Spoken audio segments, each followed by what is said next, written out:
Welcome everyone to Nerdwide.com's weekly podcast titled Hero Cravings, the Arrowverse, where we cover and break down all CW Arrowverse shows episode by episode for the listener. As always, I'm your host, Tyler Haynes, with my good friend and co-host, Mr. Chris Rivers. I am ready, but I am not player one. Ooh, that's a good one. Quick housekeeping before we get into this episode. Don't forget to share, rate, review this podcast on whatever podcasting service you use. And we are officially on YouTube, and we are doing our best to upload every single one of those episodes onto our YouTube. So make sure you subscribe at youtube.com/nerdwide. And don't forget that Chris recaps Blacklist and Blind Spot at purefandom.com. So make sure you check out his weekly recaps there. Now, this is our 28th official episode, and it's going to be a crazy one. We have a finale in the mix, as well as a show returning. So, we're going to give you a quick recap of how the show's going to go down. Each week, we go through all of our Arrowverse TV episodes in order as they air. We're going to bring you our thoughts and reactions to every one of those episodes. And that being said, we're going to jump right into it with Legends of Tomorrow, episode 318, titled The Good, the Bad, and the Cuddly. We find out that this is the finale we were talking about. And it starts off with, we've been pronouncing the main bad guy's name wrong the whole time. It's not Everybody Malice. has. It's Malice. Yeah. Which makes sense, like the M-A-L-I-C, Malice. We find out that, this takes place right after the Zambezi incident. Rip sacrifices himself. He takes the time drive out of the Wave Rider and just buys the Legends a little bit of time to escape Malice. Now, I thought that they were going to swerve us and that this was going to be the Legend that we lost. Right. Because there's a bit as he's doing this where he hears Sarah say, he says something to her like, I don't really fit in or something like that. And she says, I'd say that makes you a legend. Right. And I thought this is how they're swerving us, and this is going to be the legend that we lose. It was not. No. We'll get to it. So he essentially sacrifices himself. We don't see Rip anymore this episode. We see the Wave Rider. We go to Salvation, North Dakota, year 1874, because as we know from the previous seasons with Jonah Hex, that town is like a blind spot, a reference to Chris's recaps he does for purefandom.com. But it's a blind spot for time anomalies and things like that. So we see Jonah Hex come back. He's, sheriff now because he killed the old one, or the old one died. We don't really know. We see the three minions of Malice, which is Caesar, which is played by a different actor than the first episode we saw this season. Blackbeard and Leif Erikson's sister. They're all three back. They said they have 24 hours to hand over the totems to Malice. And, they'll let them live or whatever. Of course, the Legends are like, no, that's not how that works. Ray punches Nate with his giant banana hands. It takes Damien to before Nora was possessed. I love the quips between Ray and Nate throughout the whole season, period. Oh, yeah. But this one was just great. Ray and Damien go to right after Nora leaves the tent from last episode, and they try to save Nora's life, which of course the actress who plays Nora is also married to Ray, which is Brandon Ruth, and I'm trying to think of her name real fast, Courtney Ford. Of course, they are married, so it kind of makes sense that they have all these scenes together. But what Damien does is Damien takes Nora's place. Instead of Nora being turned into Malice, it is Damien. So technically, he had this big change of heart. He wants to save his daughter. He did save his daughter, but at the expense of his own life, because he was, supposed to be dead anyways. Very touching scene between them. We see Nate and Amaya take drugs again, the little crazy drug from earlier in the season, to see the past totem bearers and to see what they did to stop Malice originally. We found out that all the totem bearers like formed a circle and held hands and made a champion to fight. And Nate mentions Voltron the whole time as he's high, and as a big Voltron fan, it was phenomenal. Meanwhile, back on Salvation, or in Salvation, we see the team, trying to figure out what to do. We see that Zari sends out like a distress beacon, across time that they need help to fight this war because obviously Caesar, Leif Erikson's sister, and Blackbeard, all three have their separate armies to try and take back these totems, and they need an army of themselves. The legends do. So, who answers the call? Well, it is Kuwasa, good girl Kuwasa, not the one who sacrificed her life. Yeah. Because, last episode it messed with that whole timeline, so this is a different Kuwasa. But we see Right. Jax 5 years later than when we dropped him off. Phenomenal. We were wondering how he was going to come back, and he did. And then this one I had no idea about was Helen of Troy, wearing very much Themyscira garb, and that was Yeah. awesome. And of course, we see Ava. Yeah. Now the Jax thing was interesting because he talks about how much he's missed the team, Right. and Rory says, "Oh, come on, it's only been a couple of months," and he says, "For you guys, but for me, it's been 5 years." Right. So I mean, he's had 5 years of life, and so it was very nice that we see that 5 years later that he has a baby and he's been married. So he's obviously moved on with his life, and they did such a great way with making him seem more mature than when he was when he left the team. Yeah. And I love when you could tell things like that. Like I said, we saw Helen wearing the classic Themyscira garb. We see this big battle go down. Everyone's fighting. Jonah Hex, the legends, Jax, Helen, and Kuwasa all fighting. Awesome quips between everybody during the fighting. So what does the legends do with the totems? They come together and they try to form their champion. They're going to form Voltron, but instead of Voltron, it formed Bebo. So we had this whole episode was a bunch of like calling back to the whole season, and I absolutely love that they did this Yeah. because we got Bebo back, we got Jax, and my theory was we're going to see Jax don the fire totem, but he did not. He just normal fighting for him because Rory is the fire totem, so that was very fun. So we found out that Bebo is actually the legends. It's not a champion was formed. It was quite literally. You could put it like Voltron. All of them formed to make a giant Bebo, and Right. they took on Malice. And then they of course cool little fight scenes between a giant demon and a giant Bebo, with the voice of Bebo in there as well. Malice is defeated from like a giant off the top rope Bebo slam with the giant crater in the ground, and thus Malice is defeated thanks to the Legends orgy, as Rory called it. He says he's never going to do that again. We see Ray gives Nora her father's time stone before she's taken to the Time Bureau custody.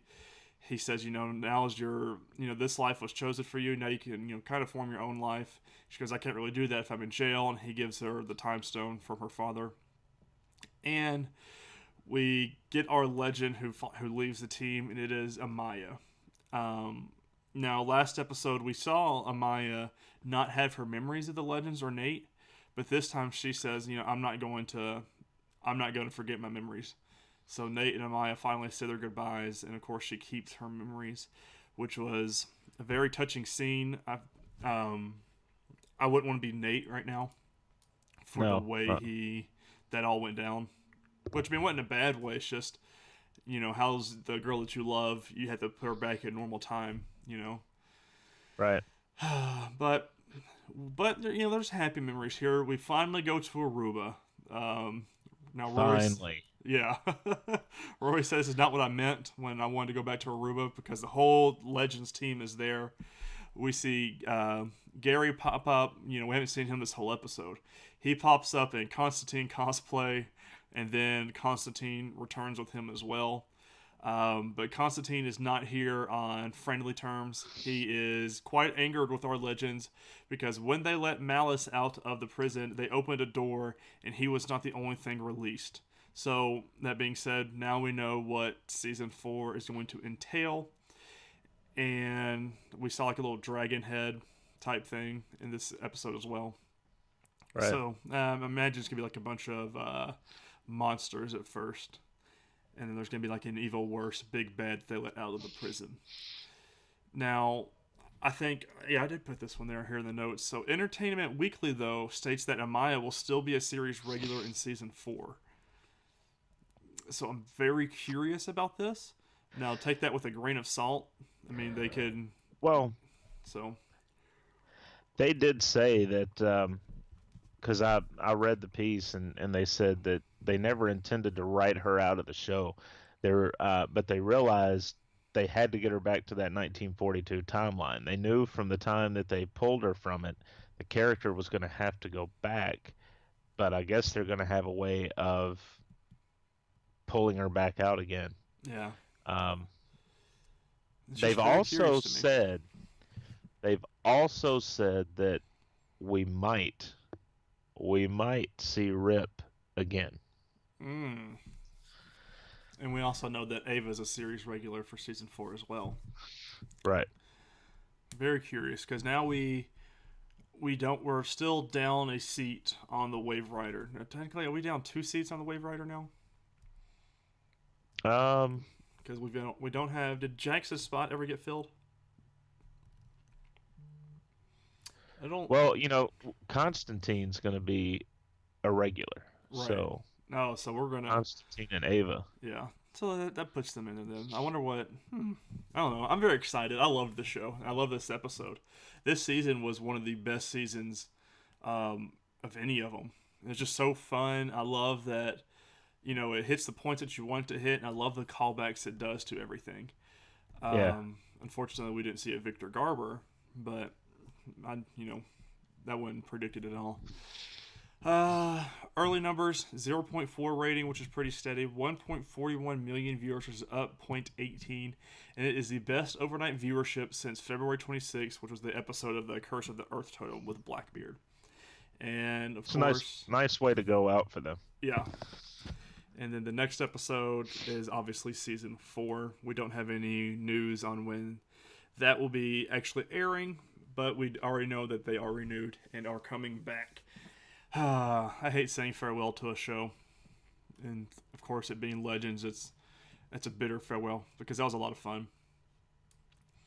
But the fun has to go on with our next show, which is Flash episode 417, titled "Null and Annoyed," directed by the one, the only Kevin Smith. I was very excited for this episode. We see the team is still training with Dibney to take DeVoe down.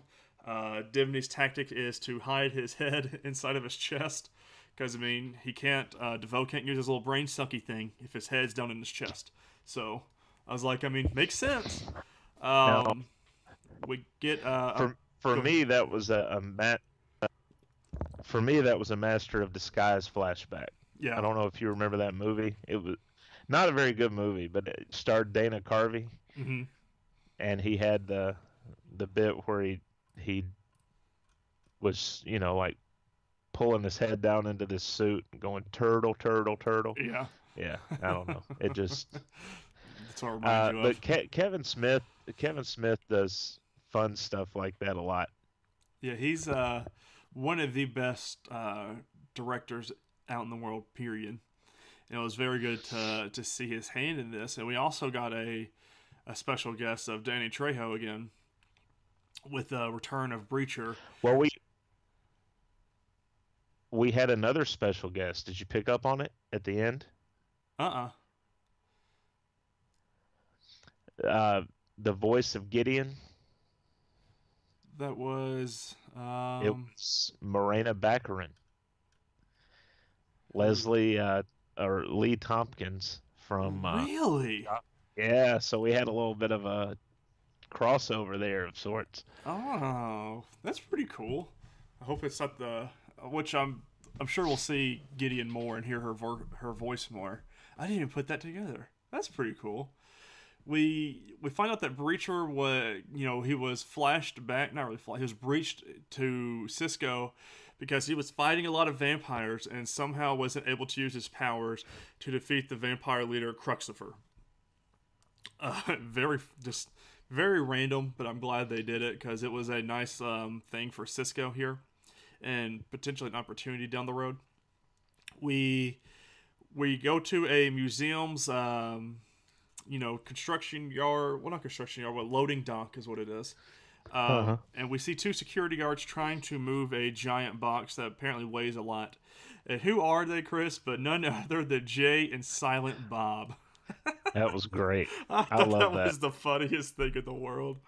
Of course, Jay and Silent Bob is from Kevin Smith's movies, multiple of them, and now here they are crossing over to Flash.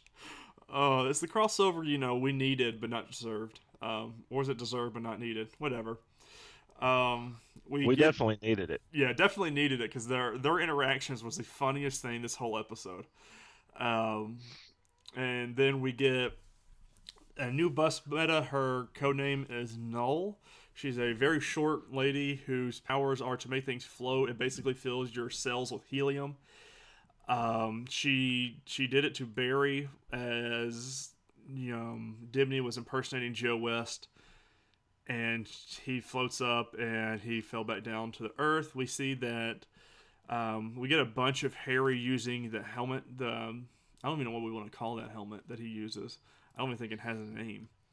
But the Think Cap or Think Piece or whatever they want to call it. He's using it a lot to figure out things. I think down the road that's going to be a problem. Kind of like an addiction per se. But, Could be. well, I guess we'll find out, later on this season if that even is a thing. We see that Lady DeVoe is finally figuring out that her husband is drugging her with the tears of the meta that he's taken over. And we found out that she has actually been drugged multiple times, because she keeps making these files into herself. But of course, DeVoe knows that all of this is going on because he's just trying to fix his chair and things like that. Yeah, I thought it was really odd over the past couple of episodes that we've seen her that she seemed to be very okay Yeah. with his new form. And she was never okay with any of the others. Yep. And that explains what's been going on. Yeah. So I mean, DeVoe just you can't just. I mean, she's always been in your corner, and now you're drugging her to make her more Right. obedient, I guess, or to do what he wants her to. And then Dibney and Flash save the day by having Dibney turn into a giant whoopee cushion to end off the show.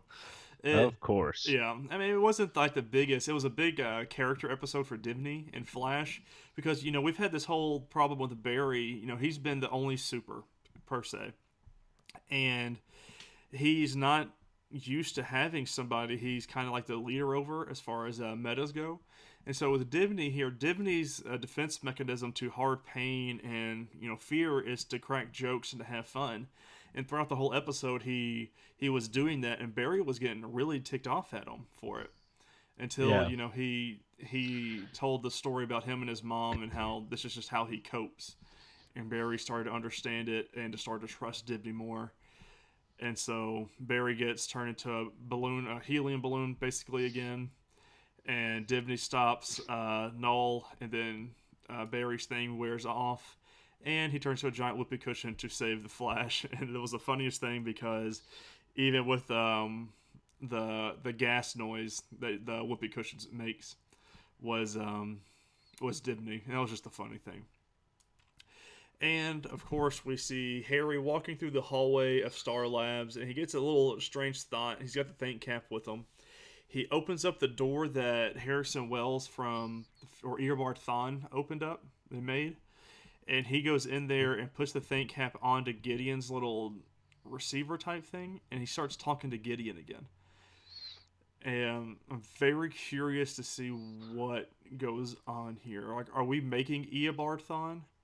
Are we? I just don't know. I don't know what we're trying to do with this. Like, this is the only thing that really confused myself. What confused Well, me? I don't know. I mean, it's going to be it's going to be interesting to see what they do with it. But what they could be doing is maybe this thinker cap that he's been wearing has made him realize that he's going to need Gideon's help Right. in fine tuning all of that. Or maybe, and I've seen this theory floating around online, maybe he's been Eobard Thawne this whole time. Hmm. Oh, see, the doubleception here. I mean, it would make sense, you know, but we'll see what they do because I mean, Gideon even said, it's been 1,000 blah blah blah blah blah days since we last spoke, our last session or whatever. And I was Yeah. like, yeah, it makes sense. So then early numbers for this episode: 0.6 rating, which is down zero point 0.1. 1.82 million viewers, which is down 0.27, and this is the lowest overnight number of this season.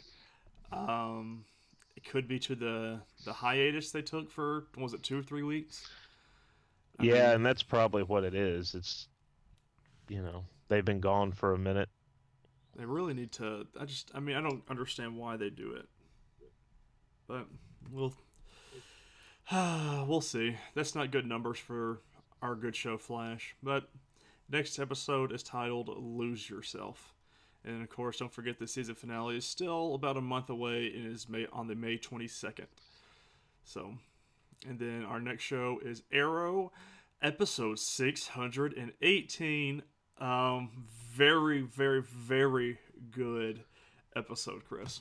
I'm not gonna Yeah, lie. Um, yeah, the Arrow has been starting to get its bearings back, to me at least. With the very beginning of the episode, we see Green Arrow infiltrating the police head. No, no, no, that's highly incorrect. It is the Hood infiltrating the police headquarters.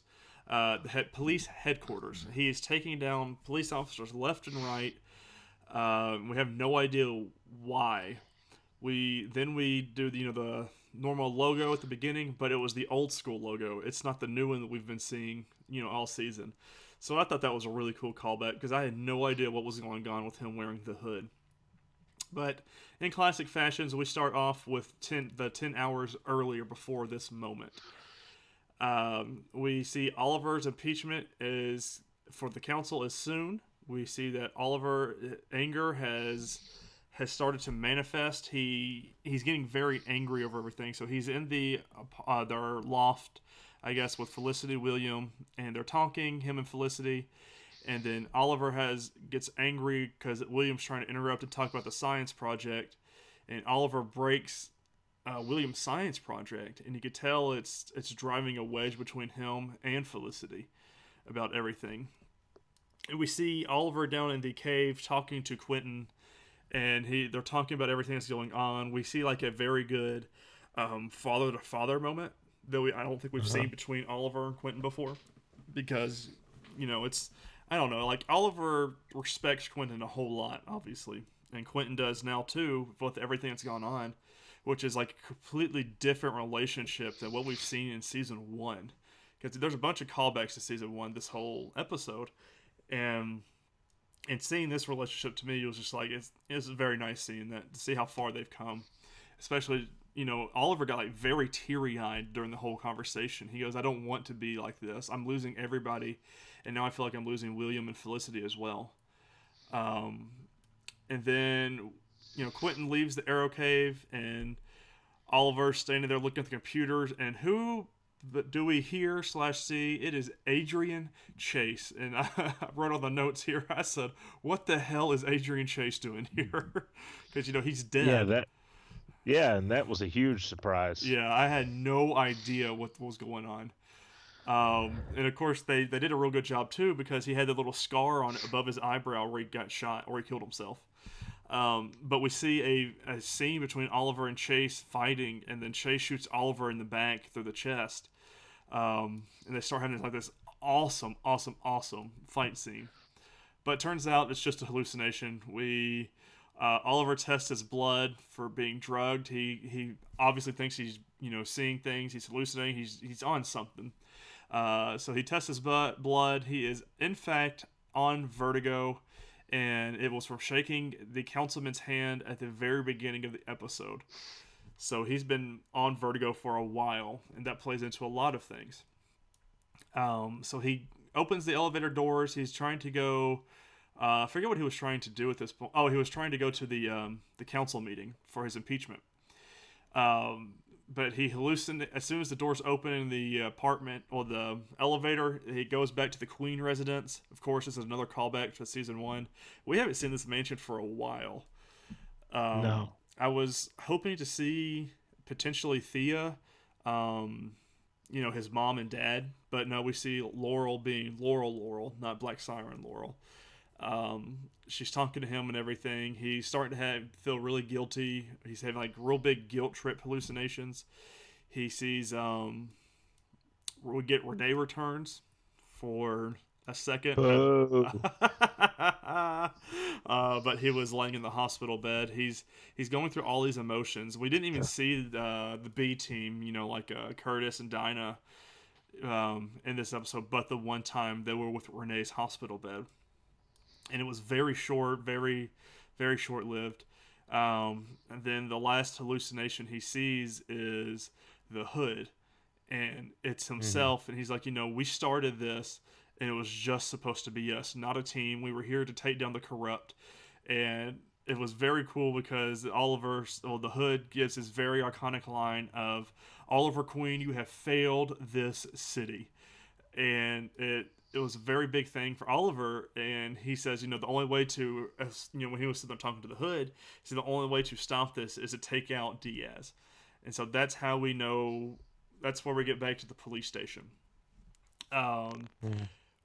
At the police station, we see Oliver knock Quentin out before heading in because he found out where he was going. So they get in a little fight. Oliver is drugged up on Vertigo, so he knocks Quentin out. He says, I have to do this. It's the only way to stop what we've been doing here, or what's been going on.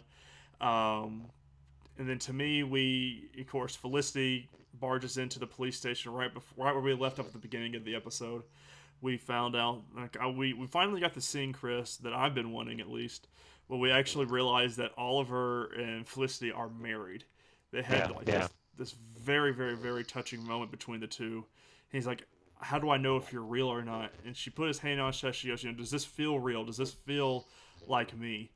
And, he kind of breaks down, stops the hallucinating for like a second because Adrian Chase is all the while in his ear behind him, talking to him, he's like, no, this is what the hood was talking about.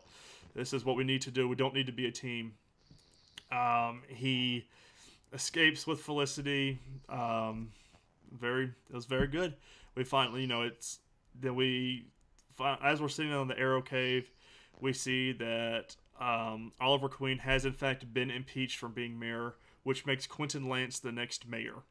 And then Oliver talks to Felicity again, and he says, while I was hallucinating, I talked to myself a lot, obviously talking about the hood. And he says, I am stretching myself too thin. This is what I need to do. And he fires Felicity. So technically he fired Overwatch. Yeah. Which regresses him back to his former hood status. He led into it too, telling her that he's not giving up on her. Right. He's not giving up on anything else. And he even said, I think this scene is where he told her, if by some miracle I'm not impeached, right, I'm not going to give up on that either. But he needed her to know that the two were separate. Right. His mission as the hood and his family life were going to be separate from now on. And did you notice we didn't get any Diggle this episode either? No Diggle. So it's very curious, if you ask me, for the relationship. What the Diggle? And then we see Diaz talking to Laurel, or Black Siren. And his next step is to spread the word that Mayor Queen is out of business, and that business as usual for villains and bad guys is open in Star City. And that's how we end the episode. Now, Chris, you have got a theory here. Well, yeah, and before I get into the theory, how bold was it that Diaz is just posted up right in the middle of the police station. Right, with everybody protecting him. That Yeah, tells you that money can buy whatever you want it to. yeah, because I mean he's not even hiding. No, he says, "You know what? I'm getting tired of waiting. Let's go." And he sends everybody out there to take down the hood. Yeah, just blew my Oh, mind. what But a yeah, villain! we've heard. I think we mentioned on last week's show that Stephen Amell's tease that the finale this year is going to be something that cannot be undone. Right. And people have started to theorize online. Watching this episode, I began to wonder if this whole season is going to be written off as like Oliver's in a coma after the events on the island, and they're going to basically reset going into going into next season. Mm-hmm. But the popular theory online is that Oliver's basically in the finale going to out himself as the Green Arrow. Mm. And one thing, I think it was on Bleeding Cool, where I read it, they pointed out that once everyone found out that Laurel Lance was the Black Canary, Mm-hmm. after her death, there was a statue built for her in the city. Right. I didn't even think about that. So people clearly have a soft spot for these vigilantes. But we got to think this episode, this season too. We had the Vigilante Act be Right. in place, which was voted by the voters. Well, but they were manipulated. Yeah. Yeah. By what's his name? Not Diaz, but our last villain we had. Caden Yeah, James. Caden James. Ah, Imagine that voter manipulation. yeah. Who would have Uh, thought? No comment. but it's definitely an interesting theory. None of the other characters in the Arrowverse have done this, Right. and it's one of those things where Iron Man's really the main one that comes to mind as someone who everyone knows his true identity. Right. So That'd be good. That'd be because that would make sense. That's because you obviously can't come back from that, or can't take it back rather. right, So, early numbers for this one: 0.4 rating, which is up 0.1. 1.06 million viewers, which is up 0.19 from that horrific ratings last week. yeah. And the next episode is titled "The Dragon." Obviously, refers to Diaz. Now, Chris, it is time for our fan favorite segment, the douche canoe of the week. Who holds this glorious but terrible honor this week? Well, it's not cool to drug people that you supposedly love, Right. so we're gonna give it to DeVoe. Yeah, he's especially because we don't know how long he's been doing this for. Yeah, who knows? It could have been her whole life, or ever since he's known her. Right.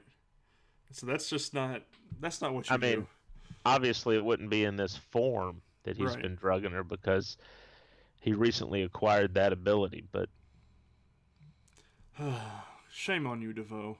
That's like the fourth time he's had that. This honor. Now this is gonna be a first time though. Who gets our hero of the week? well, not one person. It's Jax and Helen and Kuwasa. That's I like this choice We because you gotta think they're the ones who answered the call. we You know, could include Ava in that as well. yeah. Said she I did mean, come back and help, but Ava, you've been there all season. It's expected of you now.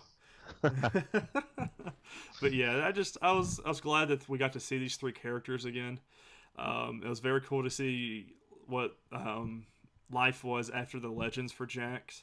We saw Kuwasa as a completely new character, and we saw Helen in classic Themyscira garb. I thought that was very fun. I just thought that was a lot of fun. All yeah. right, Chris, what was your favorite episode this week? Uh, this was actually tough this week. Mm, I really, really loved Arrow. yeah, I'm glad we're getting Um, back to our roots with that show. yeah, but Legends just it just beat it out for me. Yeah, I mean, it's a finale, so I mean, it's Yeah. just it's hard to contend with a finale, in my opinion. And that's I picked Legends as well for that reason. It was just a lot of fun. They called back the whole season. They wrapped it up very nicely, and even they gave us like a cliffhanger for next season 4. But it wasn't like a big cliffhanger, something I Right. couldn't, I'm dying to figure out. But I just, it was a great show, and I hate that it's ended. But of course, with one thing ends, another door opens, and we've got Supergirl next week. Yep. So I'm gonna have to try and remember everything that's happened in the whole 2 months or however long we've gone without Supergirl. Uh, and that one's going to be the final show that we have um, on a Arrowverse podcast for this year because it's not gonna end its run till like second week of June. Right. So all the other shows will have gone off by then. Yeah. So we'll have Supergirl be by itself. So that means you can always send in your questions to us to nerdwide@gmail.com, and we can answer them. We'll do a little listener mail at the end of that week of Supergirl because it'll just be its only show here. But that is absolutely it for this week. Make sure to review us on all of your favorite podcasting services, and make sure you subscribe to our YouTube and share it around on social media. Speaking of social media, you can follow Nerdwide's Twitter at nerd_wide. You follow me personally at Ty_Haynes. And you can follow Mr. Rivers at MavTN7. If you do follow us, let us know where you come from. We'll spark up some conversation with you or what show you like the most. But, as always, I'm your host, Tyler Haynes, with a man and good friend, Chris Rivers, and we cannot wait to share our thoughts with you next week. See you, people.